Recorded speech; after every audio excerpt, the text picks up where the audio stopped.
So what about tax on shares? When do we pay tax? How do we do it? What's this thing that we kind of have to manage? We know we have to manage it, and how do we do it? So paying tax on shares is actually relatively simple. If you're new to it, I'm going to explain to you exactly what you need to do. The first thing is you're going to pay tax on any type of dividend income you receive. Typically, when you buy shares in a company that pays a dividend, the company will announce that dividend to the stock exchange. Typically around the time it releases its half-year or full-year results, it will announce what's called an interim, meaning half-year, or a full-year dividend. The company will make that announcement to the stock exchange and you will receive a notification in your brokerage account. Now, it's important that if you own a company that pays a dividend, that you have your tax file number handy, because what you want to do with that is you want to take that number, you want to give it to your broker. So if you use CommSec or Perla or SelfWealth or one of these brokerage accounts, you want to put your tax file number in there, but you also want to take your tax file number and give it to the share registry. So if you're like me, when you buy a share on an ETF, a couple of weeks later in the mail, you'll see this piece of paper arrive and you'll be like, what on earth is this thing? It's telling me to go to Link Market Services or Computershare or Boardroom. I have to go and put my tax file number in. What you have to do is you have to take your tax file number and your holder identification number, HIN, and you take this and you register your tax file number against that shareholding or against that ETF investment. Why would you do this?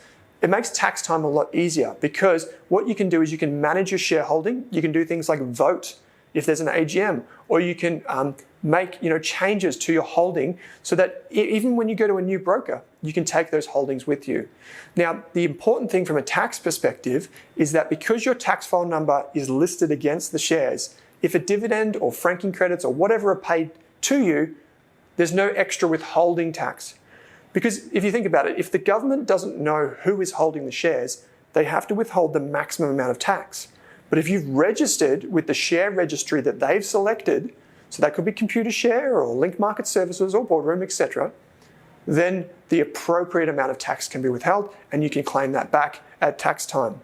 A handy hint also is that at tax time, if you have put your tax file number in to your share registry, oftentimes that is automatically sent back to the ATO. So the ATO knows how much dividends you've received and how much in franking credits you might have received too. And that is important because if you're doing your own tax return, you can use the ATO pre-fill service, which automatically pulls information from your bank accounts, from your share investments, and from your ETFs. Extra little note here, one final note on the income tax component, is that if you have an ETF investment, you will have to wait, typically in July, August, or September, to receive an annual tax statement. That tax statement will break down how much tax you have to pay or how much tax you have to put against your tax return for your ETF investment. If you hold an ETF from Vanguard, BetaShares, ETF Securities, BlackRock, any of these big ETF providers, they will send this to you.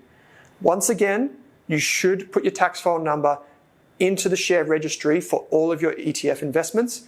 It's taxed slightly differently, and we've done a separate video on that, but you will still pay the second type of tax that I'm about to mention.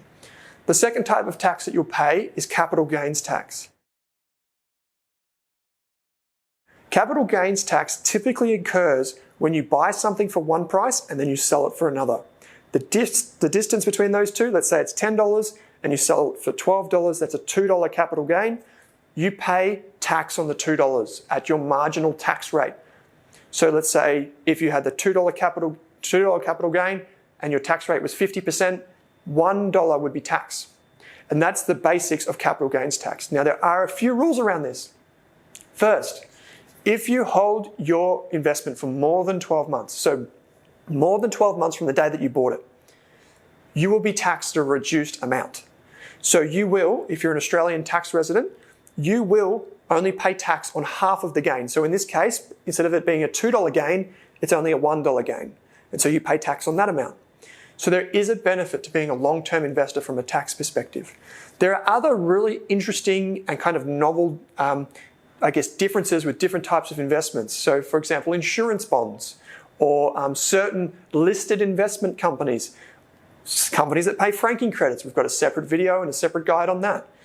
All of these different tax incentives are out there, and if you're aware of them, you can use them to your advantage. Remember, tax is unavoidable. However, you can mitigate it. You can reduce the amount of tax that you will be paying. If you're sensible, if you're a long-term focused investor, remember to keep your holding for as long as you can. Remember to keep those fees low, keep those taxes low, and you'll be in good stead.